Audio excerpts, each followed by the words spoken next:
Olá, tudo bem? Hoje iniciaremos as resoluções de provas do PAS, né, a título de revisão dos nossos conteúdos, né? E vamos começar pela prova de 2019, do subprograma 2018-2020, a prova do PAS 2, né? Vamos resolver alguns itens relacionados com a geografia. A charge que antecede o item, ela tem 4 cenas, né? Numa primeira cena, você vê uma casa, a princípio, com um mar de lama se aproximando dela, e aí vem a frase, é o projeto da casa. Depois, na segunda figura, a lama está entrando pela janela, tem uma pessoa deitada na cama, né? Aí ele diz, é o corpo na cama. Depois aparece a lama tomando conta de um carro, né? É o carro enguiçado, é a frase. E depois mostra tudo inundado pela lama, né? A casa, a lama lá no telhado, o carro com a lama no teto, né? E aí ele diz, é a lama, né? Que é essa charge do Duque, né? E a partir dessa charge, chamando atenção para as ações antrópicas e os impactos que isso causa, ele pede para julgar os itens, ok? Primeiro item 58, a intensa fragmentação da floresta amazônica e o avanço da industrialização são fatores que podem levar à crise hídrica, com o comprometimento da disponibilidade de água às gerações futuras. Esse seria o item, né, pessoal? Bom, esse item foi gabaritado como correto, porque ele está tratando de um tema bem sensível ali na Amazônia. Sabe que a Amazônia é uma região de floresta equatorial, clima equatorial super úmido, né? Super quente, quente o ano todo, úmido o ano todo, né? Tem dependendo da região da Amazônia, você tem áreas com estiagens, com secas, né? Porque tem uma área mais interiorana da Amazônia, que é mais úmida ao longo do ano, e tem uma área mais periférica da Amazônia que a seca fica mais marcada, vamos chamar assim, né? Quando eu falo seca, é redução da umidade muitas vezes, né? Já houve momentos da Amazônia vivenciar uma seca mais profunda, né? Uma seca que não se via nos últimos 50 anos, né? Mas não é muito comum esse tipo de seca mais severa, né, na Amazônia, já que é uma região que conta com com todos aqueles elementos que levam a umidade a ser elevada. É uma área de alta insolação, de alta evapotranspiração, né? Umidade que vem do Oceano Atlântico penetra pela Amazônia, né? Inclusive a Amazônia responde por chuvas que chegam até aqui no centro-oeste, né, no sudeste brasileiro, relacionadas com a massa equatorial continental, que é a massa de ar que se forma sobre a Amazônia, né, e é uma massa quente e úmida. Então, chuvas que chegam por essas regiões aqui mais centrais do Brasil se relacionam com os rios voadores da Amazônia, né, que a gente sempre fala, né? Que é a quantidade de umidade que se forma sobre a Amazônia, que finda depois, na época do verão, né, principalmente, elas chegam aqui no centro-oeste e trazem chuvas intensas para essa região, por exemplo, né? E aí, claro que essa oferta hídrica da Amazônia, a Amazônia é uma região rica em rios, né, tem bacias hidrográficas, a bacia amazônica é a maior bacia do mundo, né? Uma bacia que permanece praticamente cheia o ano inteiro, tem épocas que o rio baixa mais, né? Mas é um rio perene, ele nunca chega a secar, né? E é um rio de grande volume, de maior volume de água do mundo, né? Então, e tem uma transpiração, uma evapotranspiração muito intensa, né? Porque a floresta é latifoliada, tem as folhas largas, né? E transpiram bastante, né? Então é uma região onde chove com uma certa frequência, as chamadas chuvas de convecção, né? Que é aquela chuva cíclica, né? Há lugares na Amazônia que você chega a marcar a chuva, né? O horário pelo momento da chuva, né? Amanhã te vejo depois da chuva, né? Ou antes da chuva, né? Tamanha a regularidade, né? Mas, e aí, claro, ela tem uma oferta hídrica muito grande, tem importantes aquíferos, né? O Alter do Chão é o mais famoso naquela região, mas não é o único, né? Então é uma área muito, hidricamente, é uma área muito rica, mas isso não quer dizer que essa região não possa vir no futuro a ter problemas, né? Como há poucos anos houve uma severa seca lá. Porque com o avanço da fronteira agrícola para aquela região, né? Que é o grande vilão ali do desmatamento, né? Principalmente a pecuária, né? Queimadas, né? Muitas delas criminosas, que é uma forma que se tem de desmatar, né? E avançar com as atividades, né? Principalmente agropecuária. Então tem havido um forte avanço da fronteira agrícola naquela região, principalmente no sul da Amazônia, chamado Arco de Devastação da Amazônia, né? Se envolve Tocantins, sul do Pará, Rondônia, Acre, sul do Amazonas, né? Então essa região já tem sofrido um intenso desmatamento e com queimadas também, né? Por conta dessa atividade. E a indústria também que avançou para lá, a indústria da mineração, né? Que é uma indústria que provoca grandes impactos, né? E isso produz um fenômeno chamado fragmentação da floresta, construções também de estradas, né? Um avanço das cidades, do meio urbano, né? Construção de lagos de hidrelétrica, tudo isso, o que ela faz na floresta? Ela vai fragmentando a floresta vai sofrendo recortes, né? Áreas que eram preservadas da floresta passam a ser invadidas, desmatadas, queimadas, ocupadas, né? E com isso fragmenta-se a floresta muitas vezes, né? Vai separando a floresta em núcleos distintos. E aí as espécies, os habitats são muito atingidos por isso, né? Porque espécies que estavam no interior da floresta, que tem todo um equilíbrio, né, com aquela mata fechada, de repente são expostas, né, quando você cruza a floresta, né? Desmata uma borda dessa floresta, né? Tanto as vegetações e a fauna da borda é atingida diretamente, né? Como quem está mais protegido no interior da floresta também é alcançado, né? Porque o interior vira borda, né? Quando você desmata, né? Chega naquele ponto que antes era interior da floresta. E tudo isso pode alterar, sim, o ciclo de chuvas na região, está muito associado também à evapotranspiração, né?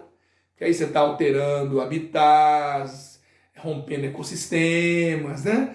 Desmatando florestas que são capazes de transpirar, né? Através de suas folhas, né? Tiram a umidade do solo com suas raízes, né? Tudo isso está sendo quebrado, né? E aí você pode ter, sim, o comprometimento da oferta hídrica no futuro, né? Para as futuras gerações, né? O que a gente trabalha no conceito de desenvolvimento sustentável, né? Quando você não está... O desenvolvimento sustentável é quando você garante às futuras gerações o direito de usar os recursos que as gerações de hoje também usam, né? Quer dizer, você explora o recurso, mas garantindo as futuras gerações, né? Quando você já não garante mais, não é sinônimo de desenvolvimento sustentável, né? Tranquilo? Então o item está correto, coloca esse ponto aí importante, né? Desse possível comprometimento dos recursos hídricos da Amazônia para as futuras gerações, associando a industrialização e a fragmentação da floresta, principalmente por conta da agropecuária, da indústria madeireira, né? Mas principalmente da agropecuária, essencialmente a pecuária, que é o principal elemento de desmatamento da região, ok? Então, item correto. Vamos para o próximo? Próximo item é o item 59. Ele trata sobre, ainda falando sobre a Amazônia, ele trata sobre, ele diz o seguinte: a expansão das frentes pioneiras de povoamento da agropecuária e a adoção do fogo como prática de retirada de florestas e de restos de culturas agrícolas contribuem com o aumento das áreas queimadas e desmatadas, principalmente nos períodos de seca na Amazônia. É isso aí, pessoal. Nós acabamos de falar nisso no item anterior, né? A expansão da fronteira agrícola, que aí está sendo chamado de frentes pioneiras de povoamento, né? Que se dá pelo sul e leste da Amazônia, né? Leste que eu falo é leste do Pará, oeste do Maranhão, né? A transição da Amazônia está ali, né? Então essas regiões têm sofrido, sim, intenso desmatamento. O desmatamento serve para abrir espaço para as culturas e para a pecuária, né? Muitas vezes o fogo é utilizado como elemento de desmatamento E há também aquela questão daquelas culturas, aquele modelo de cultivo, né, mais primitivo, né, que o pessoal usa a coivara, né, que é queimar restos de vegetal após a colheita, como forma de limpar a região, e muitas vezes acredita que aquilo revigora o solo, né, porque ao queimar os vegetais você tem aquelas cinzas, né, funcionam como uma espécie de nutriente, só que com o repetir dessa prática você vai matando a microvida do solo, o solo vai sendo esterilizado, não é uma boa atividade, né? Isso é a famosa agricultura itinerante, né, o roça, né, quando as pessoas ao esgotarem o solo mudam, né? Geralmente quem está em regime de posse, poceiros, né, que costuma usar esse modelo, né? Então, com certeza, esse tipo de prática, né, ele contribui sim para desmatamento e queimadas, e pode ser que no período da seca isso se agrave mais ainda, né? Inclusive todo o material em suspensão que essas queimadas produzem, né? Os mesmos ventos que trazem chuvas para essa região, né? No verão, no inverno, esse deslocamento de ar traz para cá cinzas, né, da Amazônia, podem chegar até o sudeste brasileiro, como aconteceu recentemente, né? E poluir os céus de outras regiões do Brasil, né? Sem contar que nós estamos também desmatando, desflorestando, são reservas de carbono que estão sendo perdidas, né? Todo o ecossistema está sendo atingido, espécies que podem ser levadas à extinção, né? Alteração do ciclo hídrico na região. Então, o desmatamento leva muitas vezes à erosão, o solo fica muito exposto, o solo da Amazônia é muito arenoso, né? Isso pode levar a lixiviação e erosão e assoreamento de rios, né? Tem toda uma consequência também que isso leva, né? E claro, o planeta está vivendo também um momento de aquecimento global, né? Então a gente tem que estar muito atento a tudo isso, ok? Porque isso só contribui para agravar esse cenário, né, do aquecimento global, ok? Então o item está correto, o item 59. Vamos para o próximo item. O próximo item é o item 60. Ele é um item que, ainda falando sobre a Amazônia, ele trabalha com as reservas extrativas, né? As reservas extrativas são unidades de conservação de uso integral, onde os recursos florestais são utilizados em períodos determinados e estipulados pelos órgãos ambientais, sendo proibida a existência de qualquer tipo de assentamento humano nessas reservas. Pessoal, esse item está incorreto, né? Está errado. Por quê? Bom, a reserva extrativa, pessoal, é uma área de utilidade pública. Quando o governo estabelece uma reserva extrativa, aquela área é de uso público. Inclusive, quem tem área privada dentro das reservas extrativas sofre um processo de desapropriação, né? Quando é decretada a reserva extrativa, o governo desapropria a área privada, porque é a área de uso público, né? E essa área, as pessoas, através de um contrato, né, e de um conselho diretivo que faz a gestão dessa região, as populações tradicionais daquela região, que se associam ao extrativismo naquela região, podem atuar naquela área, podem ter o uso daquela área, podem habitar aquela área, desde que siga as regras, né? Quer dizer, você tem que fazer uma exploração sustentável dos recursos, né? A exploração madeireira tem que ser feita dentro de um plano de manejo, né? Em condições especiais, né? Os recursos da floresta são explorados também dentro de um plano de manejo. Pode se associar a uma pequena agricultura familiar, a uma criação de pequenos animais, né? Para o consumo da família, né? Então existem regras para o uso, né, fruto das reservas extrativas, mas não há proibição de assentamentos humanos. Ao contrário, né, as reservas extrativas geralmente são criadas para preservar o extrativismo na região, que já é praticado por populações tradicionais da área, né? Então não existe, a lei não proíbe, né, assentamentos humanos, né? Ela preserva esses assentamentos desde que eles respeitem as regras das reservas extrativas. O famoso Chico Mendes, né, um ativista ligado à preservação lá da Amazônia, era um defensor das reservas extrativas, né? Para os seringueiros, né? Aqueles que extraíam látex das seringueiras, né? Inclusive fundou sendo assassinado a mando de um pecuarista, né? Que via nisso um risco ao seu próprio negócio, né? E findou assassinando o Chico Mendes, depois foi preso, cumpriu a pena, né? E o Chico Mendes perdeu a vida e se tornou um ícone, né? da luta pela preservação da Amazônia, né? Lá em Chapori, no Acre, né? Então é uma história interessante que está ligada às reservas extrativas, né? Ok? Então o item está incorreto. Vamos para o próximo item agora. O próximo item é o item 66.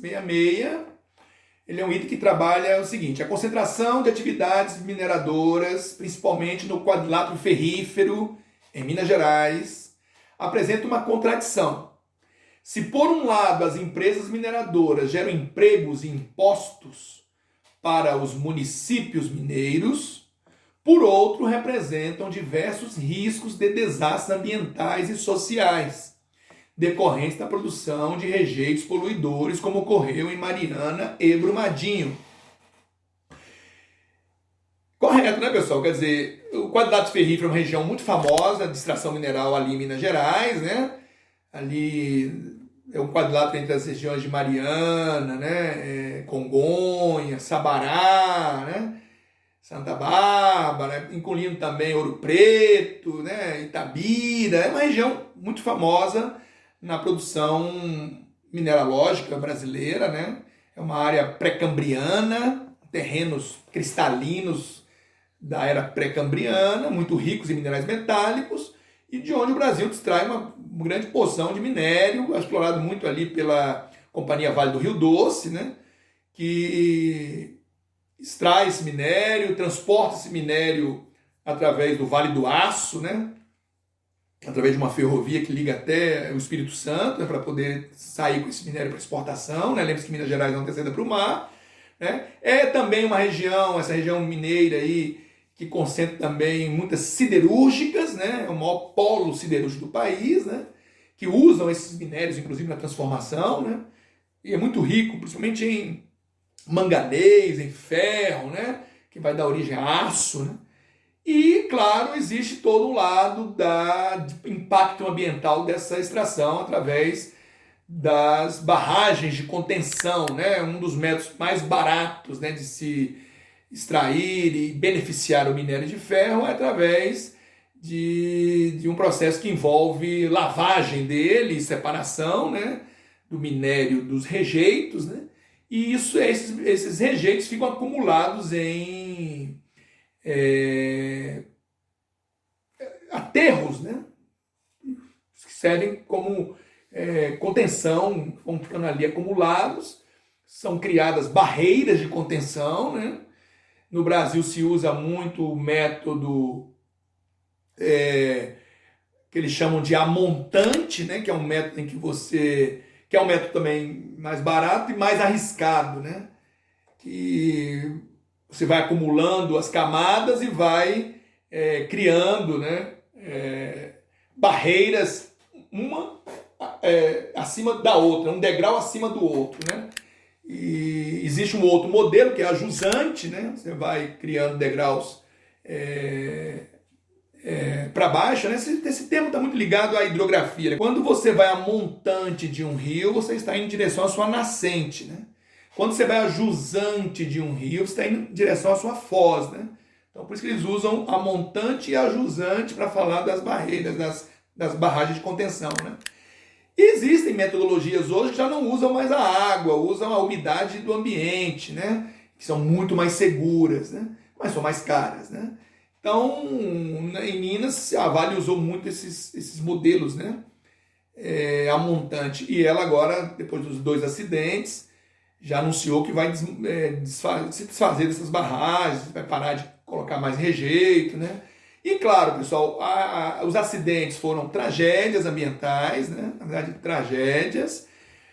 O que tudo indica, houve negligência por parte das empresas envolvidas, né? O primeiro de Mariana, em termos de volume de material, né? De extensão que o material percorreu, foi maior do que o de Brumadinho, que foi na sequência, né? O de Mariana foi em 2015, o de Brumadinho foi em 2019, porém o de Brumadinho matou muito mais gente, né? Matou mais de 200 de pessoas, né? Pelo menos mais de 200 de pessoas desaparecidas. Eles vêm resgatando o corpo até agora, né? E mais de 200 mortos já foram detectados lá, né? Ainda há gente que não foi ainda achada até hoje, né? E o de Mariana provocou um número bem inferior de mortes, né? Em torno de, se não me engano, 19 pessoas morreram, né? São dois acidentes trágicos, né? Todos eles muito trágicos, de Brumadinho muito pior em termos de vidas perdidas, né? E, claro, a redução da operação da Vale nessa região, o desmonte dessas barragens que não vão usar mais, tudo isso tem um impacto financeiro na arrecadação do Estado, né? Que o Estado ganha muito dinheiro arrecadado sobre impostos, royalties, taxas ambientais, né? Que eles cobram dessas empresas, né? Então, com certeza, significa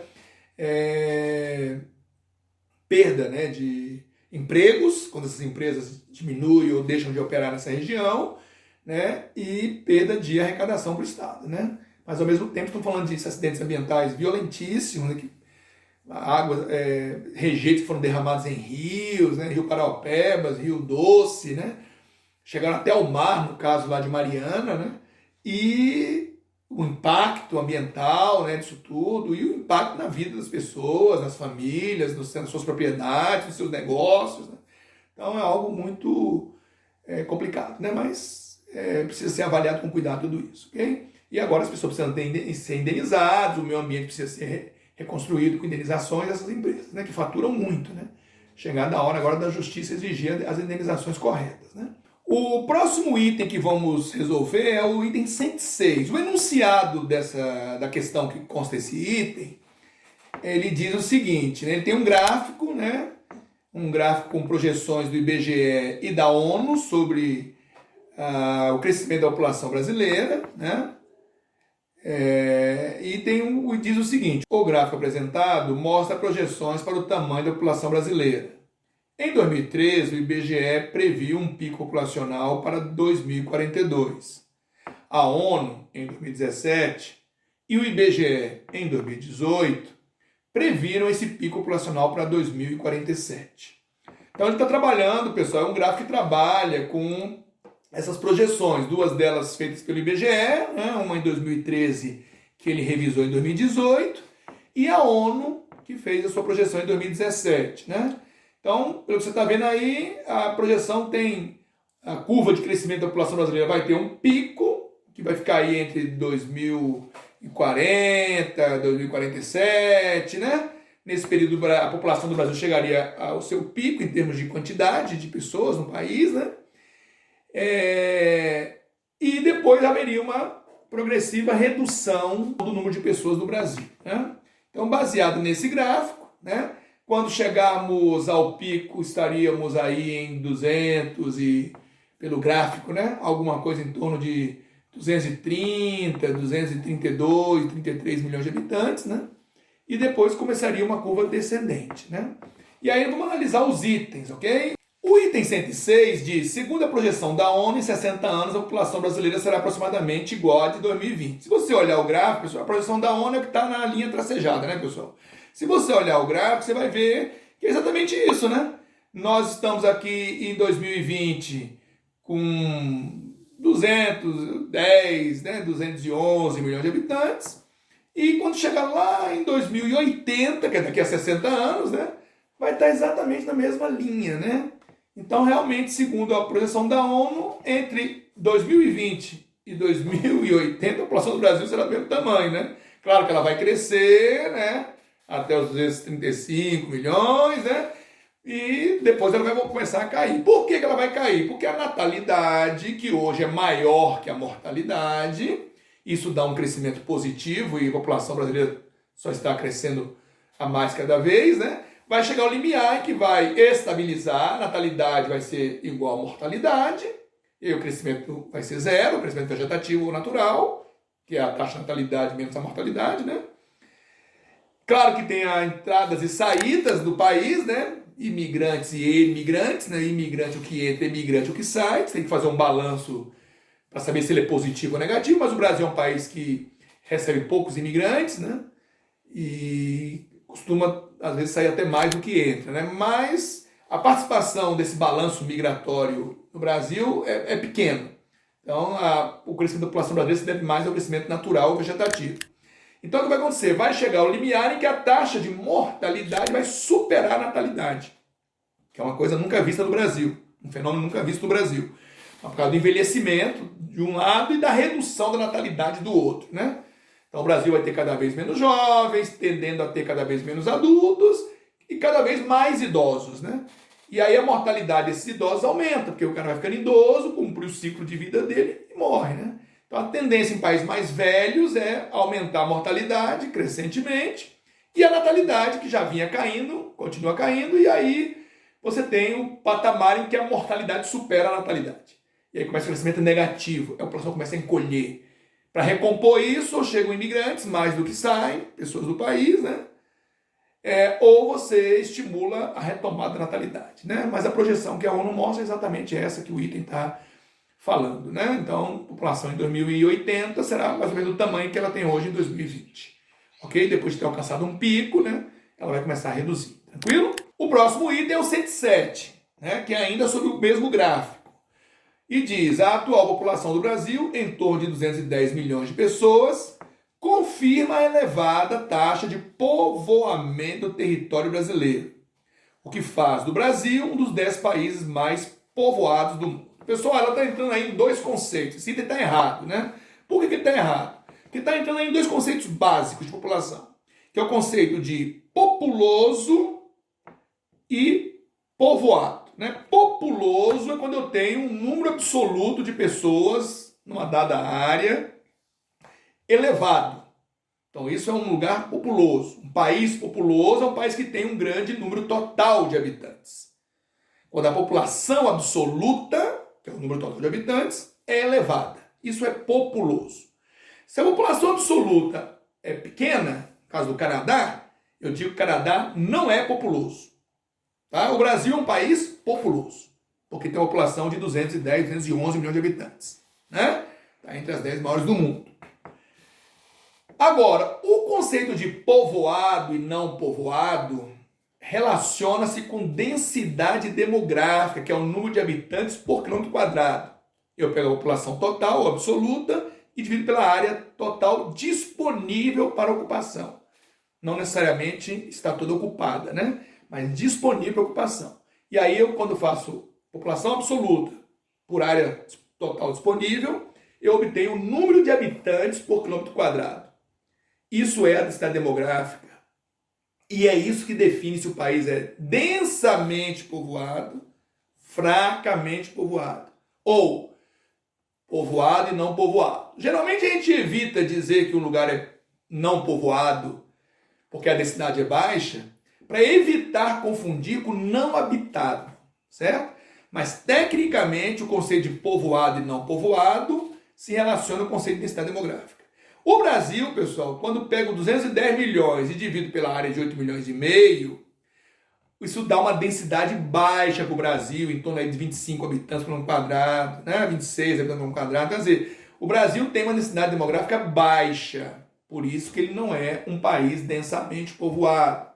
Ele é um país fracamente povoado. O item usa esses termos, né? Povoado ou não povoado. Então, no caso, o item vai estar errado porque está dizendo que o Brasil está entre os 10 países mais povoados. Então, o Brasil seria um dos 10 países mais densamente povoados do mundo. Não é verdade.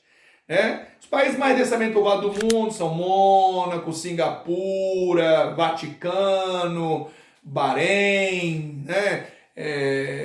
Malta, Maldivas, né? Ilhas Maurício. Então, assim, alguns autores falam de Hong Kong, mas alguns autores não aceitam, porque Hong Kong é uma cidade-estado que hoje está incluída sob a administração chinesa, então não é um país independente, né?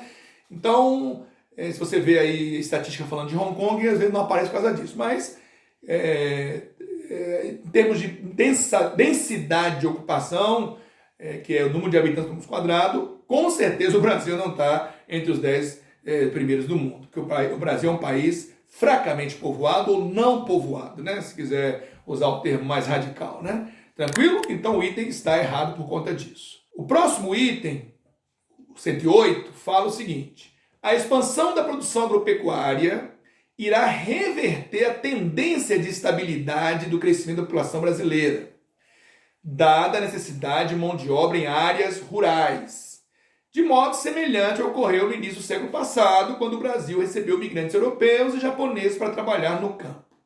Esse item está errado, pessoal. Por quê? Realmente o Brasil tem vivido uma expansão da produção, uma expansão da fronteira agrícola, né? Uma expansão da produção agropecuária. Mas isso não se relaciona, o fato de estar expandindo a produção agropecuária e demandar, né, mais trabalhadores, por isso que vai se reverter a queda no crescimento da população brasileira, né? Ou a tendência de estabilidade da população brasileira. Não é verdade, porque essa expansão da agropecuária brasileira é movida à mecanização, é movida à tecnologia. Né? Essas áreas da nova fronteira agrícola do centro-oeste, do sul da Amazônia, do oeste do Maranhão, do oeste da Bahia, é altamente mecanizada, adubos e fertilizantes de última geração, né? Então não justifica achar que o fato de ampliar a produção agropecuária vai demandar mais gente no campo, por isso que vai reverter o quadro de estabilidade da população brasileira. Não é verdade. Quem vai compor essa demanda de mão de obra aí é a mecanização, ok? Então o item está errado. E por último, pessoal, nós temos o item 109, que é o item que diz o seguinte: as projeções do IBGE e da ONU indicam que a taxa de natalidade brasileira seguirá uma tendência de estabilidade a partir de 2050, em função da manutenção da taxa de fecundidade. O item está errado. Primeiro, porque o gráfico do IBGE não está falando sobre taxa de natalidade, ele está falando de número de pessoas no Brasil, total da população, certo? E nós sabemos que a população brasileira vai reduzir de tamanho em função da queda da taxa de natalidade, que vai se estabilizar sim, isso vai acontecer, mas também porque houve uma queda continuada da taxa de fecundidade, que é o número de filhos por mulher. Quando ele fala em manutenção da taxa, parece que a taxa de natalidade vai cair até estabilizar e a fecundidade vai ser mantida. Não, a fecundidade também está em queda. Inclusive, após 2050, ela ainda cairá. Com tendência à estabilização, claro, mas ainda cairá. Então, o gráfico não permite afirmar isso, e mesmo analisando os dados, não é bem assim. Então, o item está errado.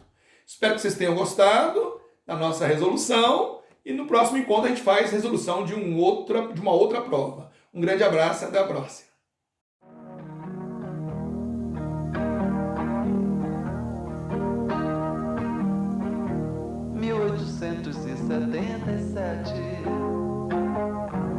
Tudo seco no Nordeste. Foi o tempo que eu saí de lá à procura de um lugar. Iaco, Acre, Alto Purus, Peru, Bolívia e mares azuis. Muito tempo antes, viemos também dos Andes. 1877, las secas, tudo que se me ofrece, los seringueiros perecem. Estou acá, estou allá, estou além de ustedes. Agora, 100 anos depois, a mata pega fogo, eu sei que sou dois.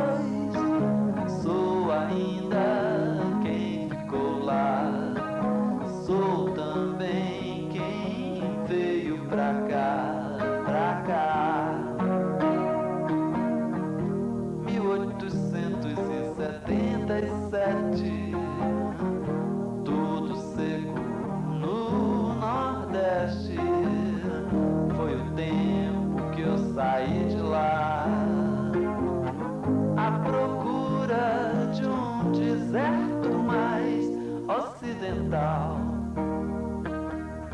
faz 100 anos que isto aconteceu.